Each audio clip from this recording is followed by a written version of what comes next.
Yeah, welcome to the DOJO, baby, man. Have no fear, TyKwonDoe is here, man. Listen, I'm making a very important video for all men. You need to understand this. You need to be able to separate these things: dominance, assertiveness, aggressiveness, and confidence. And I believe this is important because a lot of guys don't understand the differences between all of these qualities and traits and why it's so important. And I'm gonna tell you what sparked this.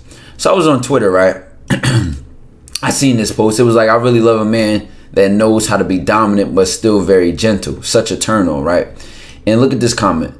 Now I had to block the top comment because, not the top comment, but the one that was at the top, because they put their phone number in and I didn't want to leak that. So this guy said, is it even possible to combine these two? Y'all should stop asking for the impossible. And it's got a decent amount of likes. Not a lot compared to the original post, but it's got a decent amount of likes, which lets you know that people are like, agreeing with him and like, not really understanding that. So I'm gonna get into that whole discussion and explain the differences between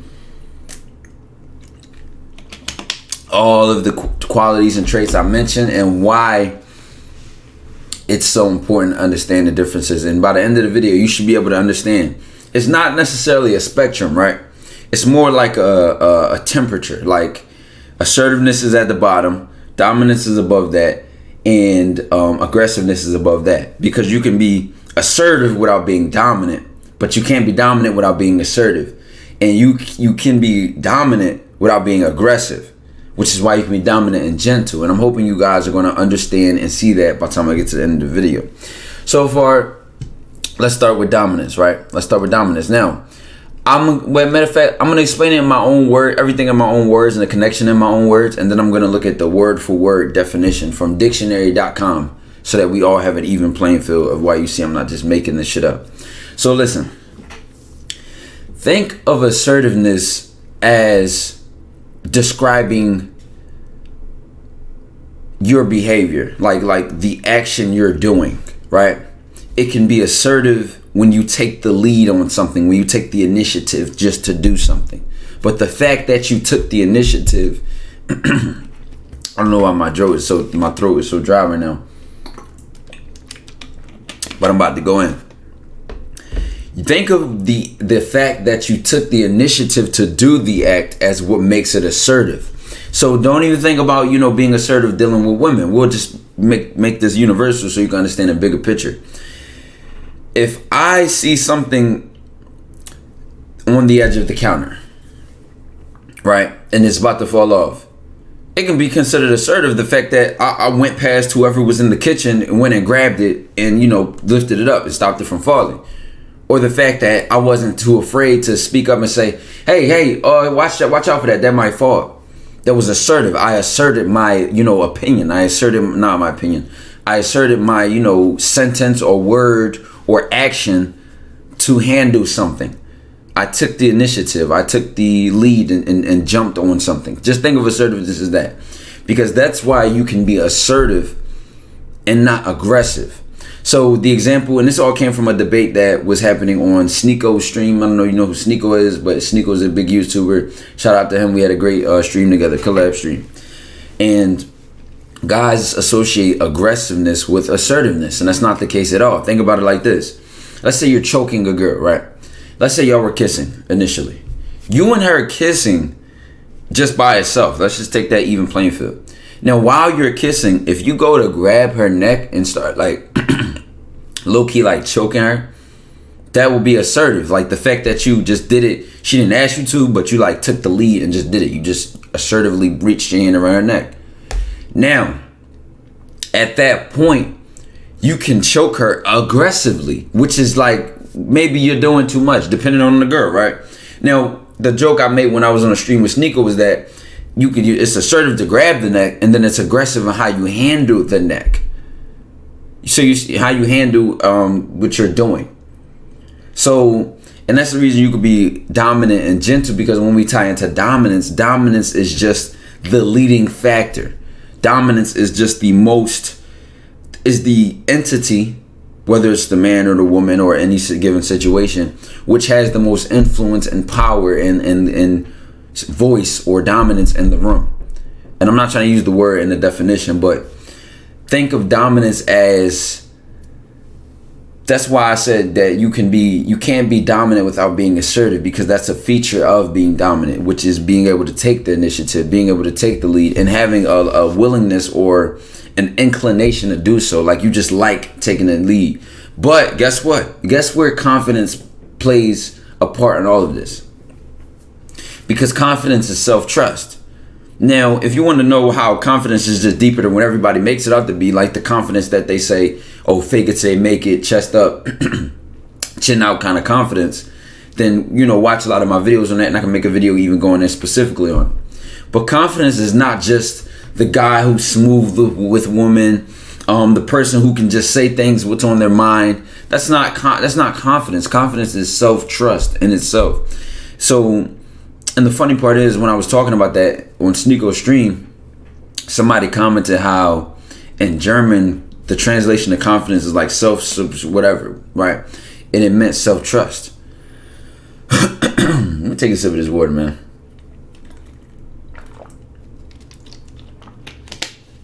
I swear my throat get all dry once I started to really talking to hit my points.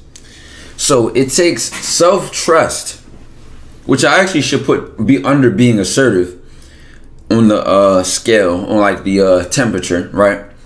Because if you don't trust yourself in what you're doing, saying, or about to do, you'll hesitate, or you won't do it. Or guess what? Guess what? Here's the one that might hit all of you. You'll trust someone else to do it better. Which is why a lot of the times, and now I'm gonna get even real rated R with this with this example, is when a woman is messing with a man who doesn't know what he's doing in the bedroom, 9 times out of 10 she'll take over and she'll be dominant, because she trusts herself in what she's doing enough and how she feels and how freaky or whatever the case may be. But when she meets a man who knows what he's doing, who trusts himself, he's naturally going to be dominant. He's naturally going to take the lead and initiative, because he knows what he's doing, and he knows what he's doing enough to give somebody else the ability to trust him. And I think that is a feature that you have great confidence, that you truly have your own confidence, because do you trust yourself enough for somebody else to get the sense that they can trust you? And now, not saying people who are not dominant can't have self-confidence. And if you're not dominant, you're not assertive. You can't be assertive. That's not the case, which is why I have dominance above assertiveness. Because you can't be dominant without being assertive, but you can be assertive without being dominant. Because guess what? Assertiveness is just taking the lead or initiative in a specific example. But a dominant person is consistently assertive, likes being assertive, and is the constantly assertive thing. And then you can't have two assertive things at the same time, because one's asserting something else and one's asserting something else. So it's like they're pulling each other in opposite directions, which is why when you have somebody who is dominant and assertive, the thing that complements it well is submission, because it's like, I'm pulling this way and you're coming with me. So I hope you guys are seeing that picture and let that make sense. Let that make sense to you. Now listen. The next point I wanted to go into is the aggressive part, right? Now, when you get into aggression or aggressiveness overall, consider on the spectrum, why I have it all the way at the top? Because I look at aggressiveness as the extreme of being assertive. And in fact, I honestly look at aggression as a sort of like, you're like a sort of lack of control, or a sort of abrasiveness. And that's when you're dominant, but you're forceful. So that's why you can be dominant and gentle, because you can also be dominant and aggressive. Now, we're not going to get into the discussion, can you be submissive and aggressive, because you can. Now, I know that sounds like a paradox. I know that sounds like a pure contradiction. We could even have that debate for another day later. But to focus in on how dominance progresses into aggressiveness, I believe, and here's just my thoughts on this, right? I believe it is because the person that is being dominant in that example is not paying attention to what it is that they're dominating or what it is that they're leading or influencing. I want the key word in here, and when you think of all of these words, aggressiveness, assertiveness, dominance, is influence. Because I think that's a word that typically you don't hear when mentioning these topics. Why is influence important? Because if you are assertive and if you are dominant, you are directly influencing whatever it is that is experiencing you. Which is why a dominant man, like a man, we got to separate a man from males and guys, right? Because women start to hate men, and that's not what a man is. They're not even hating a man. They're hating a whatever, you know, for lack of better words, I'm not even going to disrespect it, a limp, a bozo, a chump, a sucker. You know what I'm saying? Some candy, some food. Like, that's not a man to me. I don't respect that, right? But when you really get into it, though, the trademark of that dominant man, and you don't need to be dominant to be a man. The fact that I have to clarify all these things because of the variety in men is like, I don't want to create that atmosphere which a lot of this dating content creates, where guys are held to the pedestal of, oh yeah, you must be dominant, you must be aggressive, always be the alpha, always. No, because you may naturally be submissive. You may naturally be a feminine man. You may naturally be that. And it's not a problem, because the problem comes in your mind because, oh, beta males are this, beta males are pushovers, beta males are chumps. And you've kind of glued together all these qualities in one word. Like, just calm down on that. You need to focus in on the fact that you can be submissive and assertive, the fact that you can be submissive and have confidence, and the fact that you can be submissive, or, you know, the opposite of dominant, which I would believe is submissive. Let me check this. All right, boom. So I checked it and I was right. I just wanted to be 100% sure before I just started spewing things and going into that tangent. But, right. Why do dominant and submissive things complement so well? Because some people just have a desire and will to lead. Some people have a desire and will to be led. It's just how naturally things are. Even when you go into genetics, even when you go into leadership styles, even when you go into, you know, roles and how an ecosystem really works. Not everybody wants to be the predator. Not everybody wants to be a carnivore or not, or herbivore, or this or that, or top dog or bottom of the. Everybody has a role. And in fact, it's not just that you're submissive that's the problem. And I feel like if I get too much in a tangent of that, we'll lose focus of the video. So I'm gonna just focus in on going into the word for word definition, so you guys can see how all of these are intertwined yet individually separate, because a lot of people can't separate the two. So I pulled up submissive as well, but let's start with gentle, right? Kindly, amiable, not severe, rough, or violent, but mild, moderate, gradual, right? So think of that as like doing things with ease, doing things carefully, right? Now, to go into being dominant, ruling, governing, controlling, having or exerting authority or influence, occupying or being in a commanding or elevated position, predominant, main, major, chief, and things of that nature. And which is why you can be dominant and gentle, because you think of a person who is in that position of authority, a person who is exerting authority or influence. They don't have to do so in a way that makes you feel like a rag doll. Go over there and do this, and they push you to go do it. But they say, hey, would you mind going to do X, Y, and Z?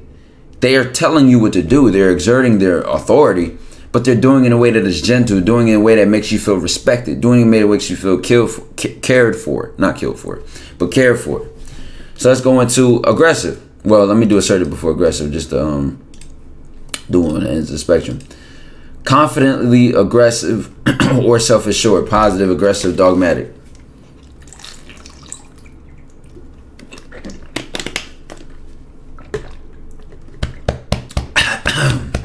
But I don't know why my throat just automatically got dry as soon as I started making a YouTube video, but this isn't gonna be raw and uncut. I'm gonna just put everything in this. Now, notice this: confidently aggressive or self-assured, positive, and they also have aggressive as a synonym for this. But when you look at the definition of aggressive, it's a completely different definition. Characterized by or tending toward unprovoked, keyword unprovoked, offenses, attacks, invasions, or the like. militantly forward or menacing, making an all-out effort to win or succeed, competitive, vigorously energetic, especially in the use of initiative and forcefulness, boldly assertive and forward, pushy, emphasizing maximum growth and capital. All right, now we get into different contexts, but do you see how aggressiveness and assertiveness go hand in hand? Being aggressive is like the big brother of assertiveness, because you start with being assertive, but when you start to love being assertive, when you start to passionately be assertive, you start to do it all the time, and you start to get lost in your assertiveness and think everything has to be done with that intensity, you are aggressive. And matter of fact, just to take away the menacing idea or impact around aggressiveness, think of your room. You come home, right? Your room is dirty, or your whole house is dirty, right? You drop your bags and you aggressively start cleaning. You throw your bags on the floor. You roll your sleeves up and you aggressively grab this, throw it in the sink, move this over here, run it in the room, rip the clothes out, the unfolded laundry. You move this, you're aggressively moving around. But the idea of assertiveness plays into this, because in being assertive, that's the fact that you took the initiative. Aggression is how you're being assertive. And now, guys, listen, let me know in the comments if this is all connecting and this is making sense, because now we could even go back to confidence. Full trust, belief in the powers, trustworthiness, or reliability of a person or thing, belief in oneself and one's powers or abilities, self-confidence, self-reliance, assurance, certitude, assurance, a secret that is confided or imparted trustfully, blah, blah, blah, blah, blah, blah, blah, blah. And why confidence is the base, the fundamental, the foundation of what all of these things lie on. Because you can never be assertive, dominant, or aggressive with no confidence. You'll hesitate. You'll doubt yourself. You'll wait.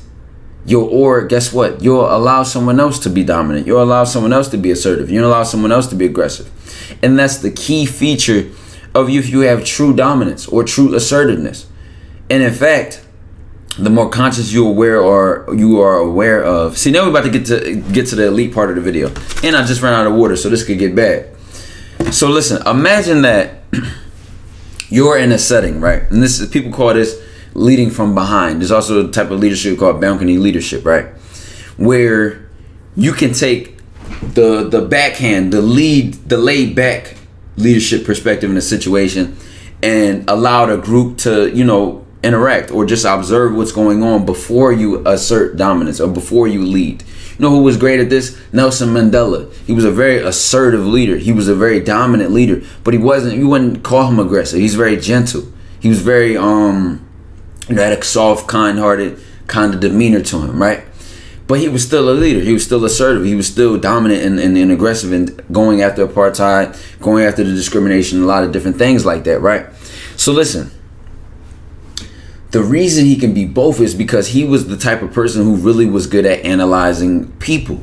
So in a situation where he might notice, okay, I'm dealing with another leader. This leader is dominant. This leader is aggressive. This leader is assertive. I can lead from behind because it's almost like shepherding the sheep. They're going the direction, but you're steering them in the direction that you want to go to. They're just in the front. And I say that to say is people think associate dominance and assertiveness with pulling, yanking, but it can be steering. Think of your car. I want you to understand this sort of idea that it's the control that's important. It's the seeing the destination or the direction that's important and setting that. And when you get in because I was about to say the word aggressive, but when you get into how passionate or how forceful you get into doing that act itself, that's when you become aggressive. Because you can steer your car, or you can let your hands go and your car will just roll in the direction that it wants to roll in. But when you assert your direction, when you are dominant in the car, and that I'm even had to use these words in all these different circumstances, just so you can see the versatility of dominance and assertiveness, and that it's not just you having to be have chest on your hair, rip your shirt off, huge ass muscles to do all of those things, because there are very soft spoken and wise leaders in certain societies and certain civilizations. Those leaders who don't yell, those leaders who speak clearly and softly, and people listen to them. The whole room silences when they talk, because that's how powerful they are. They don't need to be aggressive. They don't need to be super they don't need to yell to get people's attention. They are assertive and dominant, and people will lean back in their presence, because guess what? Guess where it comes from? The foundation of confidence. I trust myself. I know what I'm talking about, and I know what I'm doing enough for you to recognize and respect that, and then humbly sit back in my presence. And not from an egotistical standpoint, but out of respect, out of acknowledgement of that self-confidence and where it's coming from, and why that person trusts themselves enough for you to trust them as well. And a great example of this is when you're growing up, your parents, they trust themselves enough in what they're doing for you to trust them, which is why you say, well, let me ask my mom, well, let me ask my dad. They might not even have the answer. They might not even be parents are human. They're human like us. They have more wisdom, more experience, more life, right? But there are cases where a parent might not have the answer. They might not know. But you trust them because they have this level of, throughout your whole life, they've shown you that they trust what they're doing, and that they're going to figure it out, and they're going to handle it. And it's that reassurance that you look for, which is why when you even get into this, let me go back to this word. When you go back to the word of confidence, the word assurance is there, certitude, because that's what people who are confident give us. They give us assurance. They give us this reassurance that we are good. And where does it come from? That sense of self-trust, which allows us to trust them as much as they trust themselves. Then, which leads into what? When they're assertive or when they're dominant, we allow them to be. We sit back. But listen, again, how forceful, how pushy, and how passionate or how much oomph is in that dominance and assertiveness is what makes it aggressive. But you can be both of those qualities, dominant and assertive, and gentle. Because you may look at your doctor. That's a great example. You may go to the doctor's office. They're not yelling at you. They may be smiling and happy. But then when they go in there and they say, well, you want the good news or the bad news? Here they are being, assertive and clear and concise. Do you want the good news or the bad news? Do you want to blah, blah, blah, or whatever? And you're listening. You're sitting back, letting them lead. They're not being aggressive with you. They're not slamming the clipboard on the desk, gripping you up and saying, yo, you need to take this Robitussin or some bullshit. You need to take this medicine.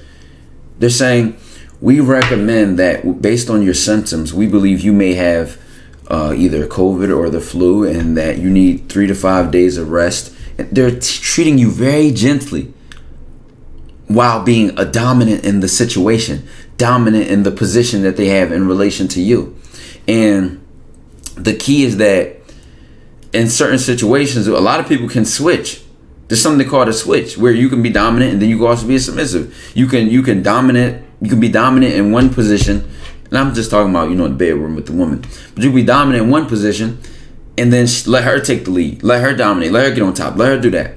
And then y'all switch. Y'all go back and forth. But then she may also be the woman where it turns her on. She's submissive. It turns her on because you're dominant, because she feels free.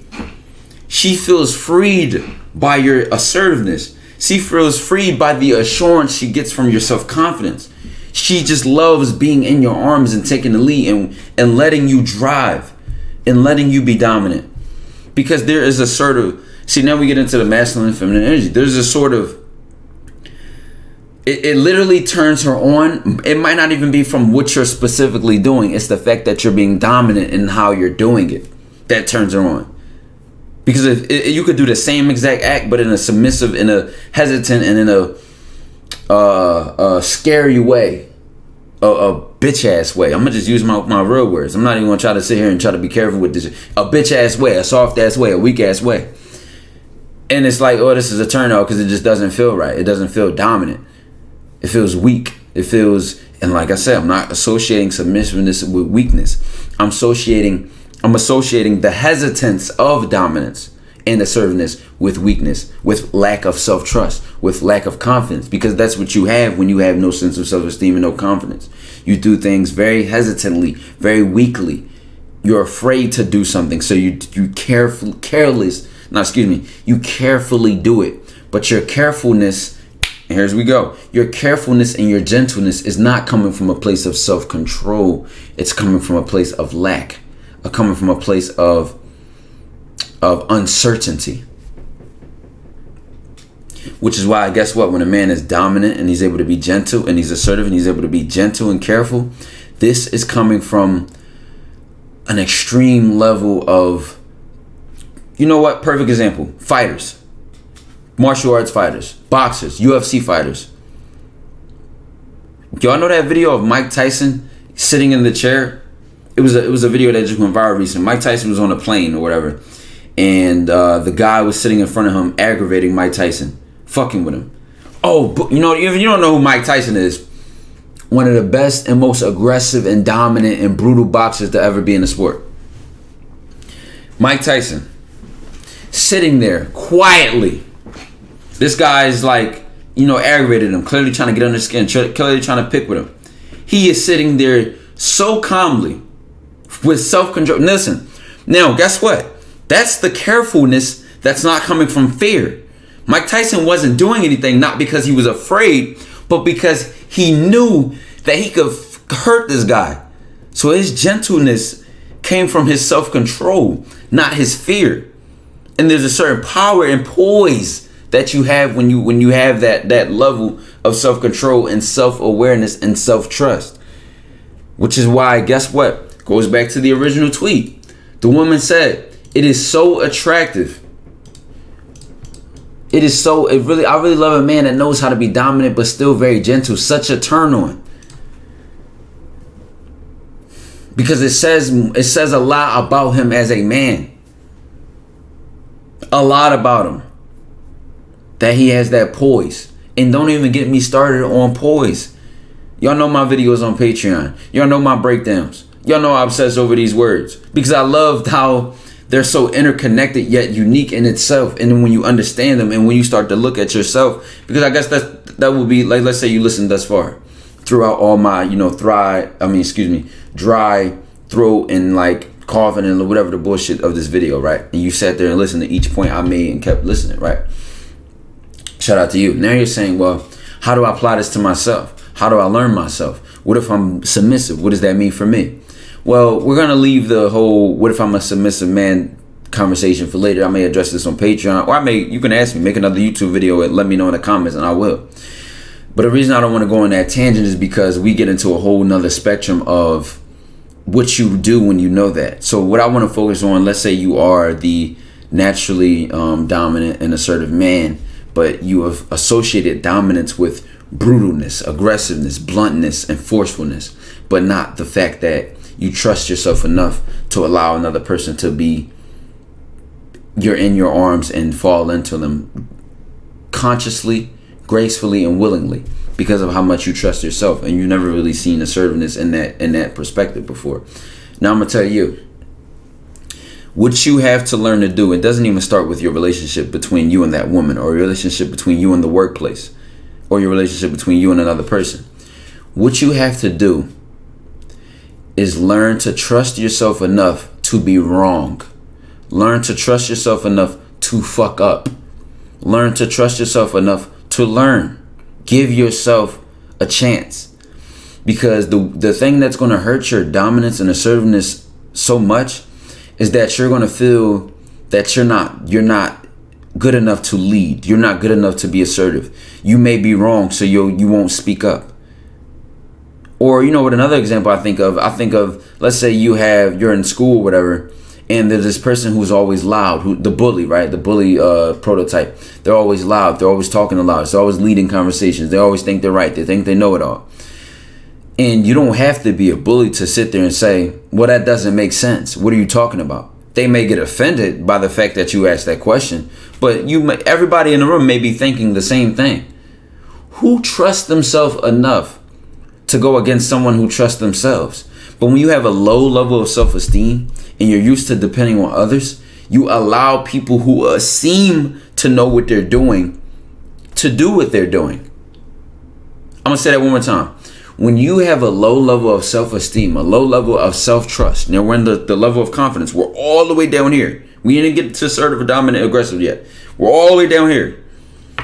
When you're on that level of you don't even have confidence, self-trust, you will always allow someone with that bare minimum to come into a situation and assert and dominate, because you believe they can do whatever it is they're doing better than you can. You trust them more than you trust yourself, which is fine in certain situations. We mentioned the doctor. We mentioned, excuse me. There are a lot of different situations. I go to my mechanic. I go to an accountant. I go to professionals in situations, and I allow them to lead. I'll allow them to assert their dominance in this situation because they have that authority from their self-trust, enough for me to trust them because they know what they're doing and they're about what they say they are. But guess what? Here's where the fact that I'm an assertive man and a dominant man myself comes into play, because I may question their self-confidence. I'm never going to just listen. I can never just roll over for another assertive and dominant person. I can't. I'm the one that's going to give you a hard time. Well, what does that mean? Listen, even if I don't know what I'm talking about, you got to show me you know what you're talking about. You got to show me you can answer my questions and make it make sense to a brick wall. And I may already have informed myself, because there's another thing I like to do. Even in any situation I'm going into, I always inform myself with at least a base level of knowledge, not to arrogantly argue and combat the person, but to bring some type of knowledge to the table, whereas though I can at least, if not keep up, I know how to get my way into the realm of what they are, or the realm of the expertise of whatever the field is, if I'm interested. In certain situations, I just let whatever the other person is doing or how they're doing it, let them go. You know what I'm saying? Like if somebody was detailing my car, I wouldn't sit there and ask them like, well, what's the difference between this product and that product, and how is it good or bad on the paint? Because I may not be that pressed about, my car's paint being ruined or some shit like that. I'm just making up an example.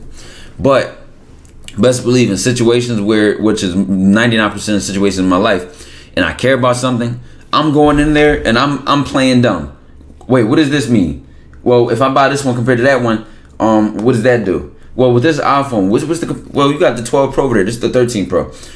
What did they do with the camera? It's like, and then guess what? That expert in that situation, you get more out of them, because then you go. They may pull out the camera and say, well, look, you see how that one is. Listen, you unlock a whole realm of knowledge, but guess what? Remember the beginning? Leading from behind, allowing somebody else to lead as a leader, because